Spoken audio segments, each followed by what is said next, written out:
গাজল ই রিক্সা শ্রমিক ইউনিয়ন গাজল ব্লক তৃণমূল কংগ্রেসের আইএনটিটি ইউসির দ্বারা পরিচালিত কর্মীরা গাজল বিদ্রোহী মোড়ে 512 নম্বর জাতীয় সড়ক অবরোধ করে বিক্ষোভ দেখান তাদের দাবি নিয়ে। খবর পেয়ে ঘটনাস্থলে ছুটে আসেন গাজল থানার পুলিশ। তারা অবরোধকারীদের সাথে কথা বলে রাস্তা অবরোধ তুলে দেন। অবরোধকারীরা পুলিশ প্রশাসনের কাছে আশ্বাস পেয়ে রাস্তা অবরোধ তুলে নেন।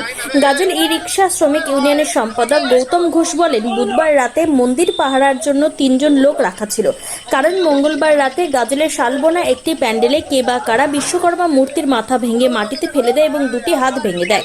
সেই কারণে আমরা রাতে মন্দির পাহারা দেওয়ার জন্য 3 জন পাহারাদার রেখেছিলাম, যাতে আমাদের প্যান্ডেলে এবং মূর্তির কোনো ক্ষতি না হয়। রাত্রে পুলিশ এসে 3 জনের মধ্যে 2 জনকে রাত্রে থানাতে তুলে নিয়ে যায়। 2 জনকে নিঃশর্তে মুক্তির দাবিতে আমরা রাস্তা অবরোধ করে বিক্ষোভ দেখাই। পুলিশ প্রশাসনের কাছে আশ্বাস পেয়ে আমরা রাস্তা অবরোধ তুলে নিই।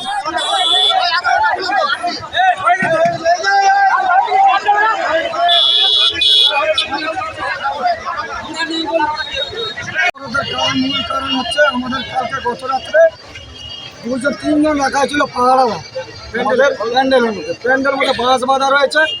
বাঁশ খুলে তার সামনে একটা টোটো ছিল, টোটোকে সরিয়ে দিয়ে বাঁশ খুলে দিয়ে 3টা ছেলের মধ্যে 2টা ছেলেকে উঠিয়ে নিয়ে চলে গেছে। আবার ভাষা খারাপ করেছে যে অশান্তি হচ্ছে আর কিছু হচ্ছে। আমরা কি অপরাধ করেছি? আমরা তো 2টা ছেলে উঠিয়ে নিয়ে গেছে।